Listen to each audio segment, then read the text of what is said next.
콜롬비아 선교회가 든든히 서가니 얼마나 감사한지 모릅니다. 우리 잠언 28장 11절 다시 한번 읽어보겠습니다. 시작. 부자는 자기를 지혜롭게 여기라. 가난해도 명철한 자는 자기를 살펴 아느니라. 부자는 자기를 지혜롭게 여기나 그랬으면 그렇지 않다라는 것이죠.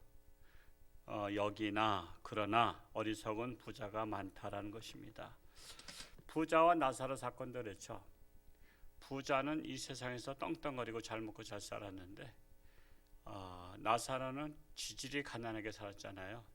눈에 나타난 현상은 부자는 부러움의 대상이었고 나사로는 궁율의 대상이었죠. 그러나 부자는 죽어서 지옥에 갔고 나사로는 천국에 갔어요. 그러면 잠시 세상에서 부귀영화를 누리고 영원히 지옥 가느냐, 아니면 잠시 세상에서 고난과 가난 속에 살다가 영원한 천국에 가느냐, 이것을 우리는 선택해야 돼요. 그래서 우리는 영원한 것을 선택할 수 있는 지혜로운 자가 되어야 한다 이겁니다. 어떤 분이 그 구역 나눔에서 보니까 영원한 천국에 대해서, 미래에 대해서 우리가 가기 위해서 준비한다는 것에 대한 좀 거부감이 나신다고. 그래서 저도 깜짝 놀랐어요. 여러분, 이 세상에서 정말 잘 먹고 잘 살고 마음의 평안, 어떤 분들이 그래요. 잠깐만, 이 교회를 오해를 많이 하는데 교회 다니면 마음이 평안해서 좋죠. 여러분, 교회 다니면 마음 평안해요? 안 그렇죠? 교회 다녀도요, 우리가 여러분 어른이 될수록 근심 걱정 많은 거 아시죠? 애들이 평안해요. 뭘 모를 때 평안합니다. 어른 되면요, 이것저것 걱정거리가 많아요. 여러분, 예수 제대로 믿으면 걱정이 많아요. 왜? 지옥 갈 사람들 너무 많으니까. 내가 사랑하는 사람들 지옥 갈 거 생각하면요, 걱정 안 돼요? 여러분 생각해 보세요. 예를 들어서 내 자식이 내일 모레 교통사고로 죽는다, 그거를 알게 되면요, 여러분 그 내일 모레까지 잠이 제대로 오겠어요? 잠이 안 오죠. 그래서 하나님께서는 미래를 모르게 하셨지만은 여러분 지옥 갈 거 생각해 보면 잠이 안 오죠. 세상이 지금 타락해가고 부패해가고 있는 것을 보면 여러분 잠이 오겠어요? 근데 어린아이들은 잠을 쿨쿨 자. 왜? 그런 걱정 없거든. 애들은 자기만 잘 먹고 잘 살면 되는 거야. 근데 기독교인들은 그렇지 않아요. 성숙할수록 정말 이 세상을 위해서 기도해야 되고 걱정할 일이 너무 많아요. 우리가 이렇게 태평성대로 살 만한 이 시대가 아니잖아요. 멀리는 뭐 둘째치고 가깝게는 내 가족 중에 지옥 갈 사람들 많잖아요. 그래서 밭에서 밭일을 하다가 하나는 들림을 당하고 하나는 사라지리라. 그러니까는 같은 가족 중에도 지옥 갈 사람 생각하면 우리는 지금 마음 편하게 살 수 있는 세상은 아니에요. 이 땅에서 마음 평안하고 이 땅에서 이렇게 부귀영화 누리려고 다니는 게 아닙니다. 교회는 예수님께서 그랬죠. 너희도 나와 함께 고난을 받으라 했잖아요. 여러분, 기독교인 된다는 것은 십자가를 지는 겁니다. 이 땅에서 고난 받는 거예요. 이 땅에 부귀영화를 누리고자 우리가 예수 믿는 게 아니란 사실이에요. 그거를 제대로 못 깨달아서 젊은 사람들도 좀 성경 공부해야 되겠다 생각 갖고 있어요. 지금 꽃산 중국 선교회는 지금 계속 하고 있어요. 연말까지 계속 할 예정인데, 우리 젊은 분들 중에서 신앙의 기초를 옛날에 참 많이 했어요. 그래서 이 신앙의 뼈대가 세워지지 않으면 그 신앙생활을 오래 해도 잘못합니다. 그래서 신앙의 기초에 대해서 좀 하고 싶은데, 우리 젊은 층에서 한번 4-5명만 돼도 제가 시간을 내서 공부를 할 테니까 이 성경 공부가 중요합니다. 지금 꽃산이나 중국도 성경 공부가 이렇게 재미있는 줄 몰랐대요. 아마 예배 시간보다 더 재미있을 수 있죠. 성경 공부가 구체적으로 또 예를 들어서 하니까. 그래서 하기를 원하신다면 4-5분만 돼도 시간을 조절해서 해보도록 하겠습니다. 그래서 우리가 신앙생활을 왜 하느냐?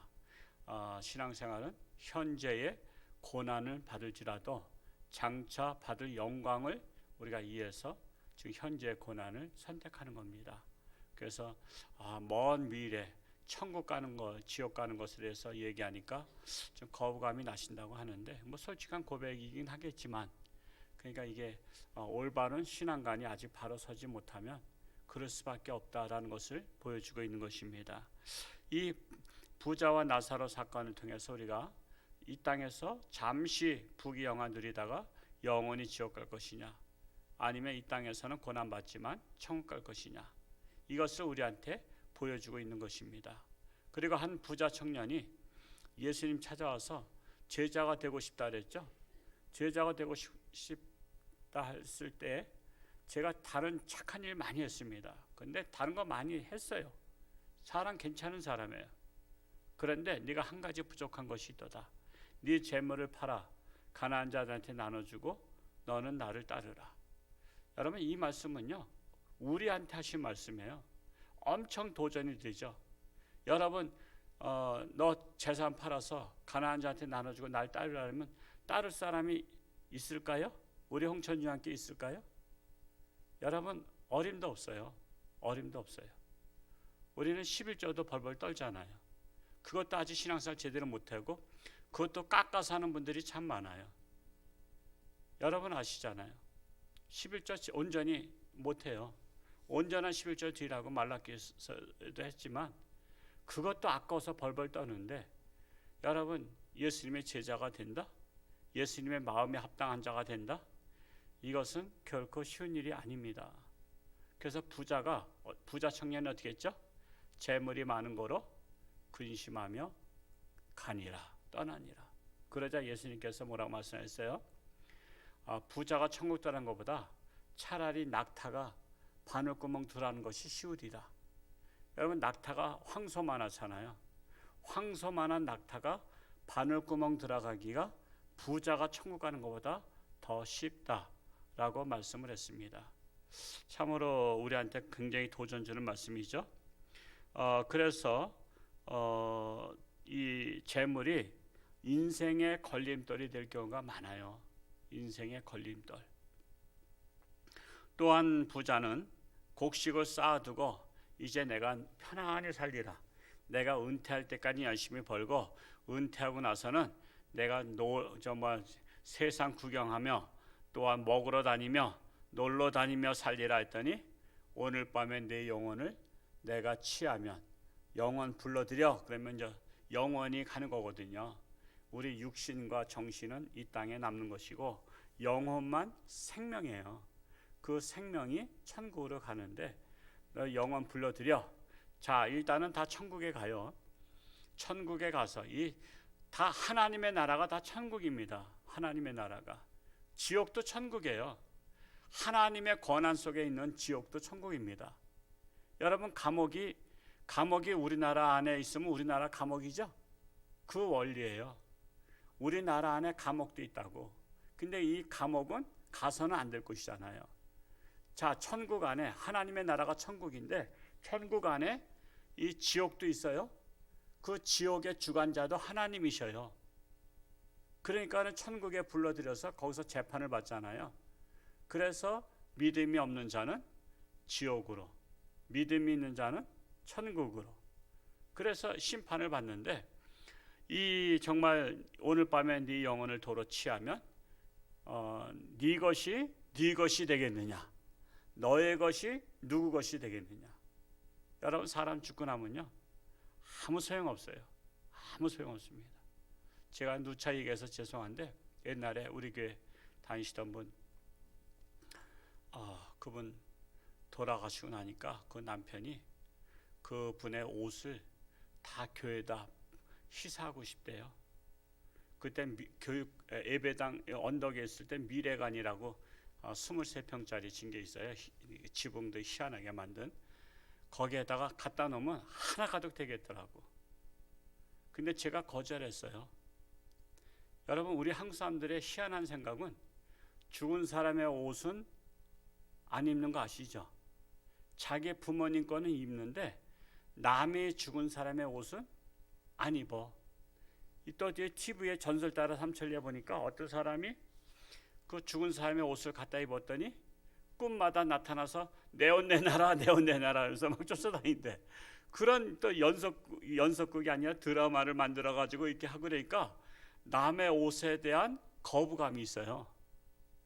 그런데 죽고 나서 교회에다 한 차를 갖다 놓겠다고 하는데 제가 거절했더니 결국 그 뭐죠?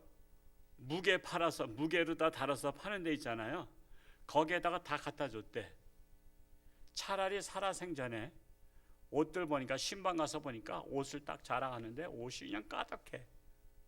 차라리 살아생전에 줬으면 입죠. 맞을 만한 사람한테 골라가라 하면 입을 텐데 죽고 나서는 아무도 안 가져가. 근데 그분 죽고 나서 그 남편은 새 장가 또 들었어. 근데 이제 이분들이 재혼했던 분이야. 재혼. 그냥 재혼하신 분들은 참 이게 이 사랑이 깊기가 쉽지가 않은 것 같아. 그러니까 이제 이 부인이 재혼하면서 돈을 모았어요.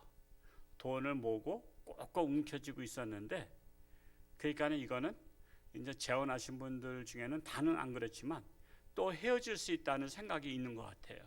그러다 보니까 그러면은 내가 이 돈을 가지고 나가서 살아야 되겠다 이런 마음을 먹고 있었던 것 같아요. 근데 그래서 자기가 갖고 있었던 돈은 일체 남편이 위해서 쓰지 않고 남편이 버는 것만 가지고 돈을 쓴 거예요.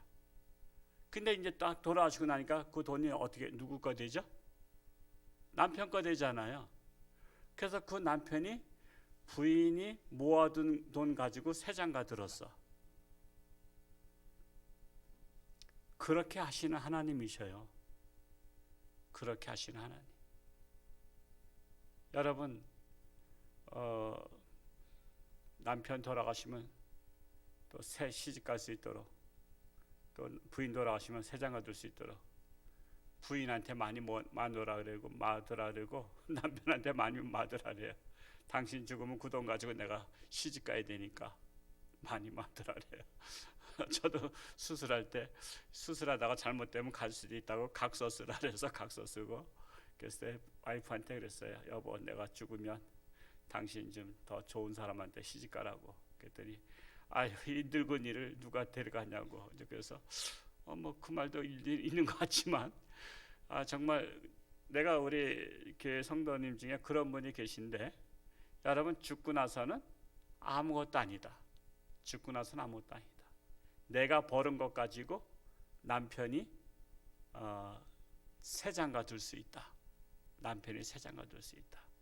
그리고 내가 소중히 생각하는 그 옷들이 다 쓰레기 될 수 있다. 그거를 보여준 거예요. 그걸 보여준 거예요. 그걸 보면서 우린 그렇게 하지 말자. 우린 그렇게 하지 말자. 우린 죽기 전에 나의 것들을 다 나누자 이거야. 다 나누고 다시 올 것도 아닌데 인심 쓰자요. 인심 써야지 나중에 죽어도 참 아름다운 소리들 하죠. 인심 안 쓰고 죽으면요, 에휴 그 사람 그거 욕심 부리더니 그렇게 저렇게 다 쓰지도 못하고 갔어. 아유, 잘 죽었어. 그 소리 할 수도 있다는 사실이에요. 그래서 부자일수록 겸손해야 재물이 축복이 되고요. 부자일수록 교만하면 망할 때가 된 것이다 라고 말할 수도 있습니다. 두 번째 말씀 있죠. 가난해도 명철한 자는 자기를 살펴 아느니라. 가난하다고 다 무시받는 것은 아니란 사실 아시죠? 가난해도요, 정말 그 청렴결백한 사람들이 있어요. 가난해도 지혜로운 자 있어요. 가난해도 무시받지 않아요. 그 알렉산더 대왕 시절에 그 시절에 그 디오게네스라는 철학자가 있어요. 디오게네스. 근데 이 사람은 얼마나 철학자지만 가난하냐면은 그냥 옛날에 이가 많았어요. 그냥 떼약 밑에서 이 잡는 게 일이었어. 근데 알렉산더가 디오게네스 철학자를, 왜 세계적인 철학자라고 하니까 남들이 다 그렇게 얘기하니까 한번 만나고 싶다. 그래서 디오게네스 철학자가 있는 곳을 갔더니 기가 막힌 거야. 우통 벗고 이 잡고 있는 거야. 그리고 알렉산더 대왕 납시오. 대개 이제 왕이나 임금들 하면은 미리 사절단이 가서 얘기하잖아요. 알렉산더 대왕 납시오. 근데도 쳐다보지도 않아. 그러니까는 쳐다보지 않는 건 뭘 할 수도 없잖아. 그 뭐 만나러 왔는데. 그래서 그 앞에 섰어. 그랬더니 당신이 디오게네스 철학자십니까? 이게 너무 이를 잡고 있고 아주 헌 옷을 입고 있으니까 기가 막혀서 내가 당신의 소원을 무엇이든지 들어주려고 왔다고 아주 교만을 폈어요. 당신의 소원 한 가지 말하시오. 내가 뭐든지 들어주겠소. 나 알렉산더 대왕이요. 그러면서 탁 했더니 디오게네스 철학자가 쳐다보지도 않으면서 손을 갖다가 까딱까딱 하는 거야. 이렇게. 이게 무슨 제스처인가 하고서는 이렇게 하다가 도대체 그 손을 이렇게 하는 이유가 뭐요? 그랬더니 난 잘 모르겠다 했더니 비키시오 그런 거예요. 내 소원은 당신이 비켜주는 것입니다. 내가 지금 옷을 벗고 이를 잡고 있는데 당신이 햇빛을 가려서 내가 추워요. 햇빛을 가려서 그늘이 져서 추우니 당신 비켜주세요. 내 소원은 이것밖에 없어. 기가 막힌 거 아니에요. 기가 막힌 거 아니에요. 군부치 달라는 것도 아니고 고래등 같은 집 달라는 것도 아니고 당신 내 옆에서 비켜달라. 당신 때문에 그늘 져서 나 추워. 그냥 비켜주면 내 소원 그것밖에 없어. 그러니까는 끌탄을 하고 갔다는 거 아닙니까? 내가 대왕이 아니었다면 디오게네스처럼 그런 사람이 되고 싶다라고 했다는 거 아닙니까? 유명한 일화 중에 하나지만 여러분 그렇게 가난해도 이 지혜로운 철학자가 되면요 아무도 무시 못해. 아무도 무시 못해. 도리어 존경받아요. 존경받아. 정말 재물의 부자는 우리가 못 될지라도 지혜의 부자가 되시기 바랍니다. 지혜의 부자. 지혜의 부자 되려면 지혜를 모아야 돼.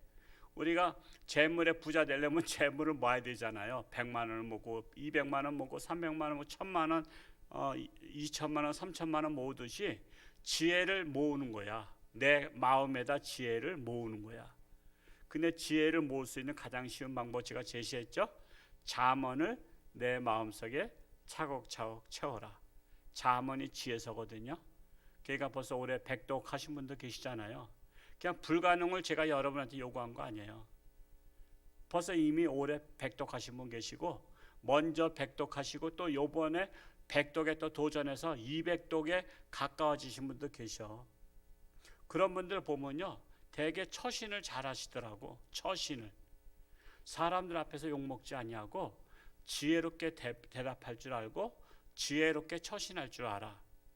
그러니까 결국은 여러분 잠언이 지혜서인데 내 마음에 쌓이면 쌓일수록 지혜의 부자가 되는 거예요. 우리는 물질의 부자는 못 될지라도 지혜의 부자가 되면 어디 가서든지 무시받지 아니하고 대접받고 정말 지혜롭다고 인정받고 존경받을 수 있는 자가 된다는 사실입니다. 오늘 이 새벽에 오신 저와 여러분들이 다 지혜의 부자가 될 수 있기를 축복합니다. 오늘 특별하게 여러분에게 옥수수 두 개씩 넣었죠? 두 개씩. 처음엔 3개씩 넣었다가 15분 오면은 뭐 딱 끝나는 것 같아서 아니다. 그러면은 오늘 20명 이상 올 것이다. 그러니까 2개씩으로 다시 나눴어요. 2개씩 넣어서 아마 다 차례가 돌아오니까 더 가져가시면 마지막 분이 못 가져가시는 사실을 아시고 2개씩만 잘 삶아놨으니까 부부가 알콩달콩 드시기 바라고요. 이거 출처는 홍현일 장로님 어제 2자루를 가지고 오셨어요. 일부러 또 우리 홍천유한교 성도님들 대접하고 싶다고. 이렇게 우리는 먹는 것은 쉽지만 또 이것을 농사짓고 따서 가져오신 분이 계시고 이것을 또 삶은 분이 계시고 이렇게 여러분들이 수고하신 거니까 하나씩 괜히 또 기도하다가 나가면 없어질까 봐 일찍 가지 마시고 기도는 기도대로 다 하시고 가시면 하나씩 돌아가리라 생각합니다. 그리고 또한 우리 이지미 이사님 여기 나오셨는데 부모님이 아버지가 아주 위독한 상태에 계셔요. 살아생전에 예수 영접하고 정말 편안히, 우리 때가 되면 다 가시잖아요. 그러니까는 100사가 되든 200사가 되든 가지 말라 그러면 안 돼요. 그건 욕이야. 그래서 우리가 때가 될 때 편안하게 예수님을 영접하고 천국으로 가실 수 있도록 기도하시고, 어제도 병원에 입원실에 못 들어가지만 로비에 가서 두 가정 만났는데 아주 위태로우신 분들이에요. 그분들도 위해서 기도, 여러분 최소한도 구역과 교구에 속하신 분들 위해서 기도할 수 있게 바라고, 또 내일 우리가 초청 잔치 기간이 11월 7일까지, 지금 각 교구별로 오늘 새벽에 체크해 보니까 그래도 교구별로 체면은 다 세웠더라고요. 그래서 교구별로 다 한 분 이상은 다 오셨더라고. 하여튼 우리가 또 선교별로 한번 여러분 생각해 보세요. 선교별로 우리 선교회가 과연 초청잔치에 한 명이라도 초청했는가 보시고, 정말 이번 기회에 꼭, 이번 주에도 오실 분들이 많이 계셔요. 이미 예약하신 분들이 여러분 계셔요. 그래서 하여튼 이 기간 동안에 내게 속한 자가 꼭 올 수 있도록 기도하시고 권면할 수 있기 바랍니다. 기도하겠습니다. 할렐루야. 고맙고 감사하신 아버지 하나님, 오늘도 새날 주시고 하나님 앞에 나와서 진정한 부자가 무엇이냐, 영적인 부자 또한 지혜의 부자가 되어야 진정한 부자인 것을 깨닫습니다. 재물의 부자, 내가 지혜로워서 재물을 얻었다 하면 그 지혜롭다고 생각하는 그 지혜 때문에 어리석은 부자가 되는 것을 깨닫습니다.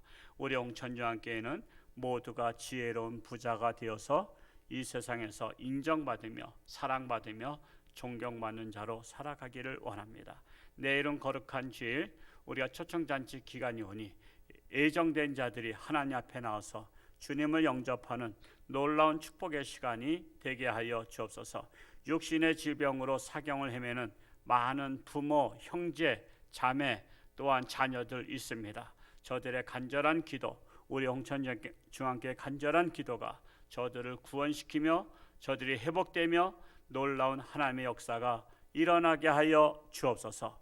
오늘도 저들의 삶 가운데 하나님께서 동행하시고 누구를 만나도 어디를 가든 안전한 길로 인도하여 주옵소서. 이 시간 하나님 앞에 귀한 감사의 물로, 특별 예물로, 11제물로 드린 손길들마다 홍천중앙교회가 변화의 참으로 축복의 장소가 되게 하시고 인생의 전환점 되게 하시고 화가 복이 되는 믿음의 가정들로 삼아 주옵소서. 예수님의 이름으로 축복하며 기도하옵나이다. 아멘.